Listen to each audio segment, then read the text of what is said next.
नमस्कार, आदाब, सत श्री अकाल। मैं हूं आपका आरजे शोक। आप देख रहे हैं रोकन टॉप। आज टेंशन और डिप्रेशन युवाओं की ज़िंदगी का हिस्सा बनता जा रहा है। इसीलिए मैं लेकर आया हूं एक इंस्पायरिंग स्टोरी विमल जी की, जिनकी टीम ने इसी टेंशन और डिप्रेशन से सैकड़ों युवाओं को बाहर निकाला है। तो चलिए मिलते हैं और जानने की कोशिश करते हैं कि आखिर इस टेंशन और डिप्रेशन की मूल जड़ क्या है, और उनसे कुछ टिप्स भी जानेंगे जिनकी बदौलत इस टेंशन और डिप्रेशन से हम खुद निजात पा सकते हैं। तो आप बने रहिए मेरे साथ वीडियो के आखिर तक।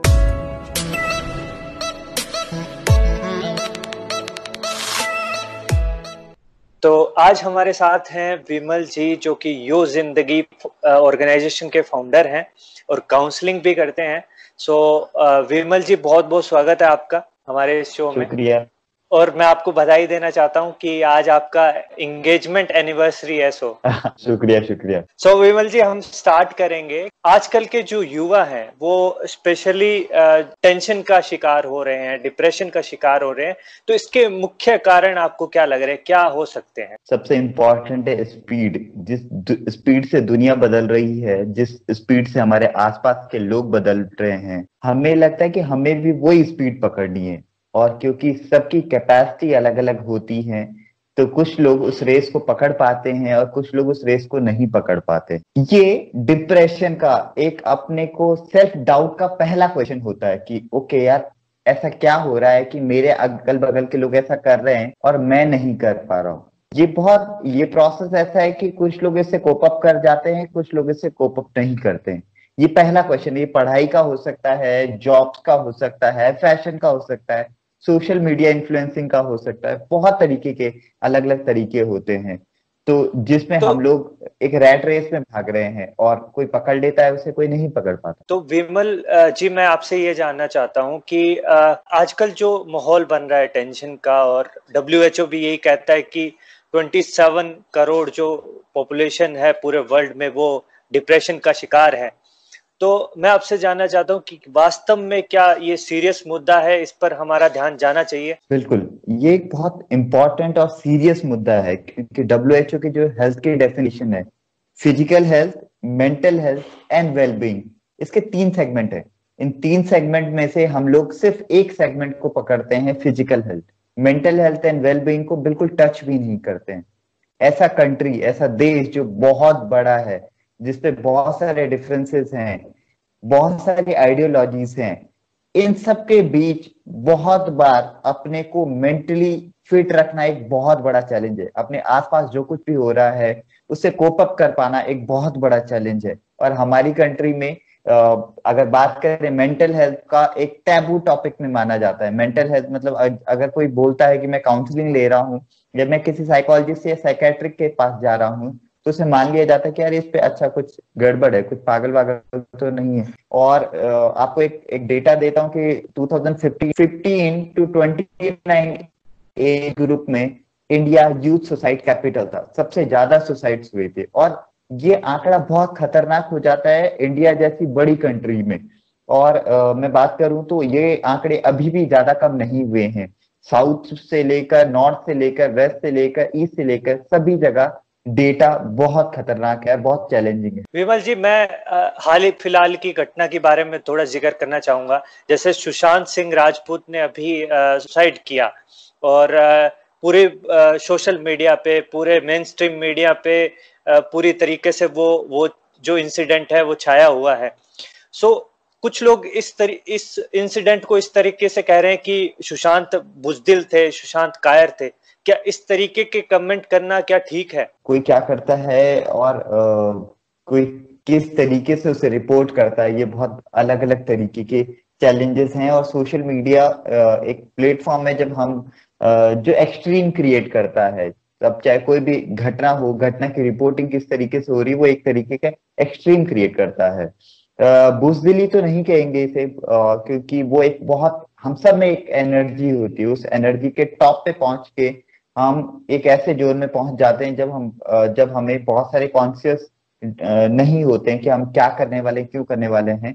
तो मैं ये नहीं कहूंगा कि वो बुजदिल है।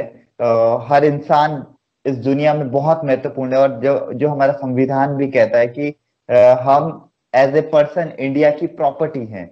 तो कोई भी प्रॉपर्टी ऐसी नहीं हो सकती, उस प्रॉपर्टी की एक कीमत होती है। सोशल मीडिया के दौर पे किसी चीज को रिपोर्ट करना, आज हम साइकोलॉजिस्ट बन जाते हैं, कल हम डिफेंस एक्सपर्ट बन जाते हैं, परसों हम जातिवादी टॉपिक्स पे एक्सपर्ट बन जाते हैं।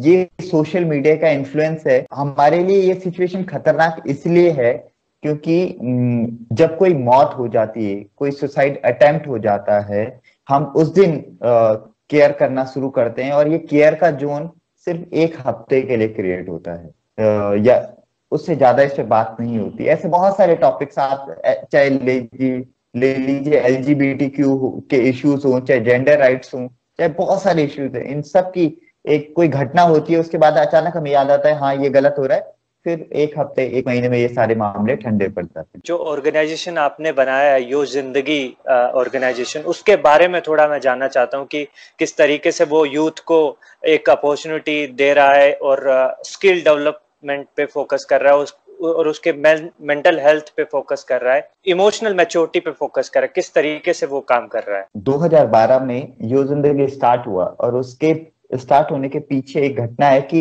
एक बहुत से छोटे से टाइम स्पैन में, 4 से 5 महीने के टाइम स्पैन में, देहरादून जैसे छोटे शहर, उस टाइम 2012 में देहरादून इतना बड़ा शहर नहीं था, वहां पे अचानक बहुत सारी सुसाइड्स की घटना हुई। देहरादून के पास में आईआईटी रुड़की है, आईआईटी रुड़की, और उसी टाइम पे आईआईटी रुड़की में एक सुसाइड हुआ था, एम्स दिल्ली में एक सुसाइड हुआ। तो समझ में आया कि ओके, ये सुसाइड होने का रिलेशन कुछ और है। जो सोशल फ्रेमवर्क के हिसाब से जो बच्चा आईआईटी गया है या एम्स में गया है, वो क्यों सुसाइड कर रहा है, तो इसकी इसकी डीप फिलॉसफी कुछ और है। तो हम लोगों ने इस टॉपिक पे 2012 से काम करना शुरू किया, अलग अलग फोरम में जाके इस टॉपिक पे बात किया कि कैसे क्या चीजें हैं जो हम रोजाना करते हैं, और उन रोजाना करने वाली चीजों को कैसे हम अच्छे से कर पाए, जिससे हम सुसाइड जैसे बड़े कदम, सुसाइड एक लास्ट स्टेज है, उससे पहले इन चीजों को रोका जा सकता है। अशोक, आप और मैं अगर बात कर रहे हैं अभी, तो ये भी एक टाइप की काउंसलिंग है। ये समझना कि हम जो जिंदगी जी रहे हैं उसकी बहुत बड़ा डायमेंशन है। एक फेलियर आपके जिंदगी के रास्ते नहीं खत्म कर सकती, आपके लिए नए रास्ते क्रिएट कर सकती है। ये नई डायमेंशन क्रिएट करना हमारा मेन ऑब्जेक्टिव है। अच्छा विमल जी, मुझे ये बताइए कि हाल फिलहाल में जो देश में सिचुएशन है, इवन पूरे वर्ल्ड में जो पेंडेमिक सिचुएशन चल रही है, उसमें ज्यादातर घटनाएं आ रही है डोमेस्टिक वायलेंस की और डिप्रेशन की, टेंशन की। कुछ लोग अपनी नौकरी से हाथ धो चुके हैं। तो इस सिचुएशन में हम, इस पेंडेमिक सिचुएशन को हम अपॉर्चुनिटी की तरह किस तरीके से देख सकते हैं? मैं ये कहना चाहता हूँ यूथ को, खासकर जो इस ये गैप बना है, इस गैप में कोरोना के बाद दुनिया बहुत बदलने वाली है। कोरोना के बाद नए स्किल सेट क्रिएट होंगे, नई अपॉर्चुनिटीज क्रिएट होंगी। क्या हम उस अपॉर्चुनिटीज के लिए तैयार हैं? क्या हम अपने एक एडेप्टेबिलिटी की स्किल होती है कि क्या हम जो नई दुनिया बसेगी उसके लिए हम तैयार हैं? अभी आप देखेंगे कि कुछ कुछ टाइम पहले तक फिजिकल चीजें बहुत होती थी। फिजिकल चीजों में खासकर जैसे वर्कशॉप, लाइव वर्कशॉप होती थी, या बहुत सारे अलग अलग तरीके की चीजें होती थी। ये पूरा डायनेमिक्स ऑनलाइन में कन्वर्ट हो गया। हम सारी क्लासरूम, अभी ये नहीं पता कि स्कूल कॉलेजेस कब खुलेंगे, वो पूरा डायमेंशन अभी ऑनलाइन शिफ्ट हो गया है। तो क्या हम तैयार हैं उस ऑनलाइन वर्ल्ड के लिए? क्या जो भी ऑनलाइन वर्ल्ड के लिए या और बहुत सारी चीजें, स्किल सेट जो चाहिए, क्या हमारे पास है? तो यूथ को खासकर मैं बात करूंगा कि ये टाइम एक अपॉर्चुनिटी है अपने को अपग्रेड करने की, अपने को अपडेट करने की। जैसे मैं बार बार ये कहता हूं कि हमारे मोबाइल पे रखे ऐप भी हर 7 दिन में अपडेट होते हैं। तो हम तो इंसान है, हमें लगातार अपडेट होना पड़ेगा। इतना लंबा टाइम हमें कभी नहीं मिलेगा रुकने का, ठहरने का, अपने को समझने का, अपना स्वॉट एनालिसिस करने का। तो विमल जी, मुझे ये बताइए कि इस खाली समय में यूथ किस तरीके से अपने आप को इंगेज कर सकता है ताकि वो अपने आप को प्रिपेयर कर सके आगे आने वाले फ्यूचर के लिए, या फिर जिस टाइम की आप बात कर रहे हैं कि टाइम बहुत कुछ बदलने वाला है और नौकरियां बदलने वाली है, उसका पैटर्न बदलने वाला है, तो किस तरीके से यूथ अपने आप को तैयार कर सकता है? बहुत सारी यूनिवर्सिटीज ने जो दुनिया की टॉप क्लास यूनिवर्सिटीज है अपने ऑनलाइन कोर्सेज को फ्री किया है, बहुत अच्छे अच्छे कोर्सेज को फ्री किया है, जिनके लिए आपको 5 लाख 10 लाख तक का पेमेंट भी करना पड़ सकता था जो पहले थे, उन्होंने फ्री किया है। आपको दुनिया की ग्लोबली इतनी बेस्ट फैकल्टी से पढ़ने का मौका आपको दोबारा नहीं मिलेगा। दूसरा, ये टाइम है स्किल्स को, अपने स्किल्स को परखने का। आप जो कुछ भी करना चाहते हो, आप जिस डोमेन में जाना चाहते हो, मैं ये सोचता हूँ कि ओके मैं टीचिंग कैरियर अपनाना चाहता हूँ, तो क्या मैं इस तरीके की अभी इस अपॉर्चुनिटी में देख पा रहा हूँ, क्या मैं अपने बच्चों को ऑनलाइन पढ़ा पा रहा हूँ? अगर मैं वेब दुनिया में जाना चाहता हूँ या सोशल मीडिया मार्केटिंग में जाना चाहता हूँ या कुछ भी करना चाहता हूँ, उसका उसके नए वर्जन में मैं क्रिएट कर पा रहा हूँ कि आज से 10 साल बाद ये दुनिया कैसी होगी, मेरा मेरा सेक्टर कैसा होगा, क्या मैं उसको इमेजिन कर पा रहा हूँ और उसके लिए तैयार हो पा रहा हूँ। बहुत सारे कोर्सेज है, लीडरशिप के कोर्सेज हैं जो आपको एमबीए टाइप का एक्सपीरियंस देते हैं। आपको बहुत सारी स्किल्स है, कोडिंग के कोर्सेज बहुत सारे, वेबसाइट डिजाइनिंग से लेकर डेटा, पूरी दुनिया, जब डेटा, अब इस टाइम दुनिया में सबसे इंपॉर्टेंट चीज है डेटा। दुनिया में आज पैसे की कीमत नहीं है, दुनिया में आज डेटा की कीमत।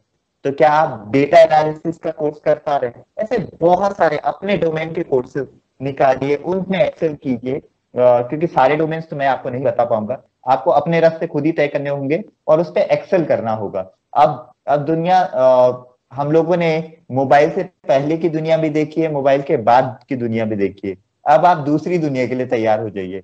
अब आप कोरोना से पहले की दुनिया और कोरोना के बाद की दुनिया, इन डेफिनेशंस पे देखिए कि आप जो भी नई अपॉर्चुनिटीज आएंगी, चाहे वो ऑनलाइन क्लासेस हो या ऑनलाइन बहुत सारे मीडियम्स हो सकते हैं, या सोशल डिस्टेंसिंग को फॉलो करते हुए जो भी मीडियम अपनाए जाएंगे, क्या आप उस दुनिया के लिए तैयार हैं? हमारे आसपास बहुत सारे ऐसे लोग हैं जो डिप्रेस हैं या फिर जो अपने इमोशंस को एक्सप्रेस नहीं कर पाते हैं, तो यो जिंदगी ऑर्गेनाइजेशन किस तरीके से उन लोगों की मदद कर सकता है? हम एक प्रोग्राम करते हैं, festival of failure. Festival of failure में हम लोग, हमारा मेन ऑब्जेक्टिव है, हम गेस्ट को इनवाइट करते हैं और उनसे उनकी सक्सेस स्टोरी नहीं सुनते हैं, हम उनसे उनकी फेलियर स्टोरी सुनते हैं, क्योंकि सक्सेस स्टोरी तो एक होती है, पर उस सक्सेस स्टोरी के पीछे 1000 फेलियर स्टोरी होती है। एडिशन ने जब बल्ब बनाया था, तो सबसे महत्वपूर्ण था कि लोगों ने कहा उसे कि यार एडिशन, आप तो फेलियर हो, आपने 10,000 अटेम्प्ट किए जिसमें आप फेल हुए, तब एक अटेम्प्ट कर भी लिया तो कौन सी बड़ी बात। तो एडिशन का जवाब था कि मैं 10,000 ऐसे तरीके जानता हूं जिससे बल्ब नहीं बनता है। तो ये एक फेलियर नहीं, ये एक सक्सेस है। हम सबको लगता है कि फेलियर एक बहुत बड़े, अगर मैं क्लास में फेल हो गया तो वही फेलियर है। मैं आपको समझाता हूँ कि अगर मैंने कोई कप पकड़ा है और वो कप पकड़ते हुए मेरे से चल गया, तो मैं उस फेलियर को समझूं, उस फेलियर को एनालिसिस करूं, कि ओके मुझे अगली बार कप कैसे पकड़ना है कि जिससे वो गिरे नहीं। फेलियर खतरनाक नहीं है, फेलियर का एनालिसिस ना करना और फेलियर को इम्प्रूव ना करना वो सबसे ज्यादा खतरनाक। तो हम उन्हीं फेलियर स्टोरीज को सुनाते हैं लोगों को और लोग कनेक्ट करते हैं कि यार हाँ, ये तो मेरे साथ भी हुआ है। बिल्कुल, आपने हमें बहुत सारी मजेदार बातें बताई कि हम कैसे फेलियर को सेलिब्रेट कर सकते हैं। एक फिल्मी डायलॉग है, सक्सेस होने के बाद के प्लान सोच लेते हैं, बट जो फेलियर हमारा है उसके बाद के प्लान हमें नहीं पता है कि हमें क्या करना है अगर हम फेल हो जाते हैं तो। उसी तरीके से आपका फेस्टिवल ऑफ फेलियर वाला चीज में कनेक्ट कर पाया। मुझे लगता है कि हमें जो देख रहे हैं, हमारे जो दर्शक हैं, वो इन चीजों से रिलेट कर पाएंगे, अपनी किस तरीके से वो अपने आप को दूसरी चीजों में इंगेज कर सकते हैं जो उनके लिए फ्यूचर के लिए फ्रूटफुल है और उनके बेहतर भविष्य के लिए शायद कहीं ना कहीं लाभदायक होगी। आखिर में मैं आपसे एक सवाल और पूछूंगा कि स्पेशली जो यूथ हमें देख रहा है, उनके लिए आप क्या एक मैसेज देना चाहेंगे जो आपके जहन में है? हर एक गैप एक अपॉर्चुनिटी होता है, वो गैप किसी तरीके से भी हो सकता है। वो गैप आज कोरोना की वजह से है, वो कल गैप किसी और वजह से होगा। उस गैप को भरना आपकी जिम्मेदारी है। और दुनिया में बहुत सारी अपॉर्चुनिटीज हैं। अब दुनिया बहुत ग्लोबल प्लेटफॉर्म बन चुकी है, हमारे पास बहुत सारी अपॉर्चुनिटीज हैं। हमें उस अपॉर्चुनिटी को फिल करने के लिए, उस अपॉर्चुनिटी को सेलिब्रेट करने के लिए सही लोग नहीं मिलते हैं। तो आप उस सही लोग, अपने स्किल सेट से अपने को एम्पावर कीजिए और छोटी सी छोटी अपॉर्चुनिटी को एक्सप्लोर कीजिए। और खासकर मैं यूथ से कहूंगा कि अपने आसपास की अपॉर्चुनिटीज को और एक्सप्लोर कीजिए। अपनी रूट स्किल, जो आपकी पेरेंट्स की स्किल थी, क्या आप उसका का नया वर्जन क्रिएट कर सकते हैं? अगर आपका फैमिली बिजनेस भी है तो क्या आप उसके उसके नए डायमेंशन क्रिएट कर सकते हैं? क्या आप आपकी जो आप कुछ करना चाहते हैं, क्या आप उसके नए डायमेंशन क्रिएट कर सकते हैं? अपॉर्चुनिटीज आप क्रिएट कीजिए।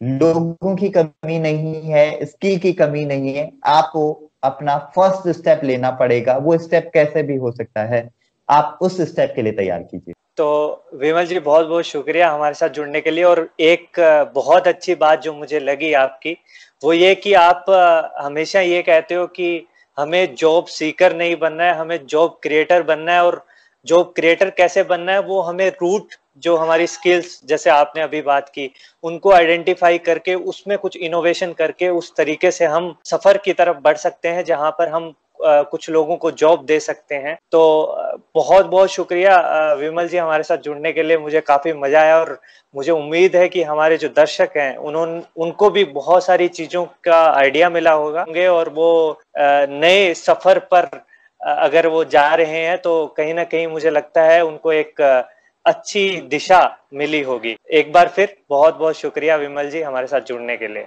शुक्रिया सुख।